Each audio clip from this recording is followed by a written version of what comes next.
Hey guys, it's Travis again with Weirding Ways Press. Earlier in some videos, I talked about using myself as a model for consumers. And what that means is I like to look at myself as far as what I do as a reader and use my own habits as kind of a model of what I imagine most of my readers are going to do. Because I write fantasy, horror, science fiction stuff, and I frequent places that I'll probably other fantasy fans frequent. So I try to think of myself as my ideal target audience, and I go from there. And I've noticed a lot of authors getting stuck in a rut, and I was in this similar rut before. So I kind of wanted to make this video today to talk to everybody about things that aren't probably helping you as an author.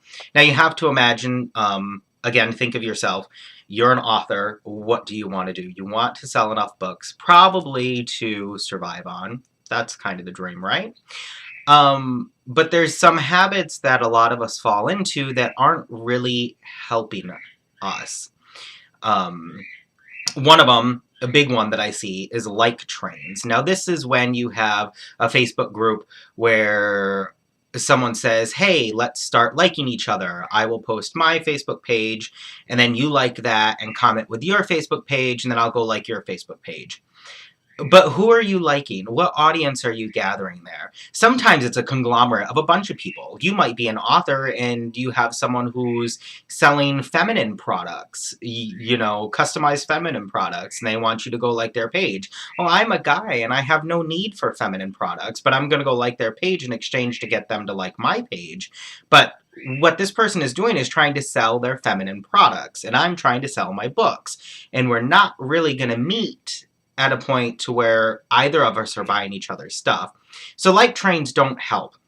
They give you the appearance of having a big audience when really you don't, because 9 times out of 10, if that person doesn't turn around and unfollow you, they're going to just block your posts and not bother with seeing your stuff. I've done that with several people when I used to do like trains. I didn't want my news feed filled up with hand-woven baskets, so I stopped getting their posts. I didn't unfollow them because, you know, I don't know why, but I didn't unfollow them because I felt as though that would kind of go against my integrity. So I kept my like on their page, but I just stopped getting notifications from them. So like trains, I don't think are really helping you because you're not reaching. How many readers do you know just have their own Facebook page? You know, not their profile, their own Facebook page. How many of them have that? And how many of them are going to go like your page? You're doing the same thing everybody else on those like trains is doing. You're trying to get people to buy your stuff, and you're not targeting the right people.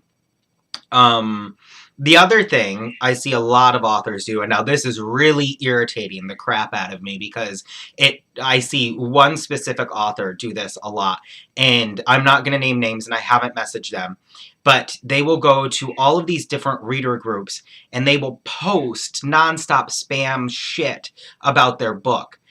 That's not helping you, because you want to know what? There's a lot of other spamming authors doing the same thing. So if you have a group that says this is a great place for readers to meet authors, 9 times out of 10 is going to be filled with nothing but authors who are trying to get readers to notice them. Any readers that may have been in that group have probably been scared away or disgusted to the point that they've left the group, because all it is a bunch of other authors spamming them. And who wants spam? I consider myself a reader, and I haven't joined any of those reader groups with the intention of finding a book I want to read. I find books from newsletters, from people I know, and just browsing Amazon. And I like to think that a lot of my audience does the same thing. A lot of my audience is going to be listening to word of mouth. They're going to be looking for someone to interact with as a human being. They're not going to want a 24-hour commercial when they go to Facebook. So yeah, your reader groups probably aren't a great place for you to spam your book. By all means, join them and get into a dialogue with people. But you gotta imagine that really all of those reader groups is just a giant water cooler for authors. And you're not gonna do anything but cool your heels. Yes, authors are readers too, but authors are joining those groups one, to authentically meet some readers, or two, to do the same thing that you're doing, and that's spam the crap out of a bunch of people in hopes that they get a sale. Another thing that's not helping is your blog. You have a blog for a reason, and that's to attract readers. You don't want to attract writers, so if you're writing a writing help post or a writing tips post that's going to help out authors, that's not really going to help you on your blog, because unless you are writing a book for authors that will help authors in the marketplace or help authors with the writing, your audience isn't authors. Your audience should be readers. And what people want is to get to know other people. They don't want to, they don't care how your writing process goes. They don't give a shit about plotting. They don't care about character interviews. Unless they're an established reader, I think that 9 times out of 10, anything that you do as far as writing as your character, or doing interviews with other authors, or doing posts about works in progress, isn't really going to help you. You know, yeah, you don't want your blog to be have nothing about your books on it, but you also have to think, what kind of average person is really going to give a hoot what you go through on your workday? If you go to an accountant to have your taxes done, do you really care how their workday goes? No, you care that they're qualified and that they're competent. You know, you're not going to go to H&R Block's website to hear all of their workers talking about the typical accountant's workday, because you just don't care. You want your taxes done. And that's the same thing with readers. They want to get to know you. They don't want to get to know so much what your typical writing day is like, or not meeting word counts, or any of the other stuff. That's typical author talk. You know, that's stuff that authors will understand and they will enjoy. So if you're trying to reach readers, just have authentic conversations with them. You know, get word of mouth. Just get out there and spread those good, warm, fuzzy feelings with them, and they will appreciate it.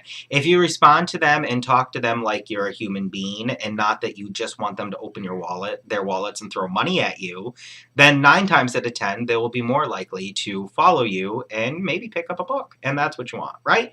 So, I'd love to hear comments from you, and please don't think any of this video was nagging at you or being pissy about anything. I love authors, and I'm really just trying to help you guys. So, and this is all a learning experience for me as well. So, I was at that place once before where I was spamming and, oh, why am I not getting sales? But I have to tell you, I have never seen more sales with my books than when I started actually interacting with people and just sharing my interests and being a person. You know, when I was on my Facebook page blasting ads about my books, I got no interactions. I might got a couple likes, but that was from friends.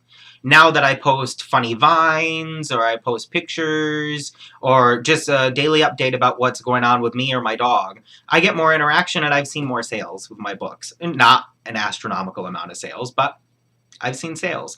And now, I'm not a marketing expert. I can only tell you what works for me, but I can definitely tell you that the things I mentioned before are not going to help you. Okay? Until next time, bye.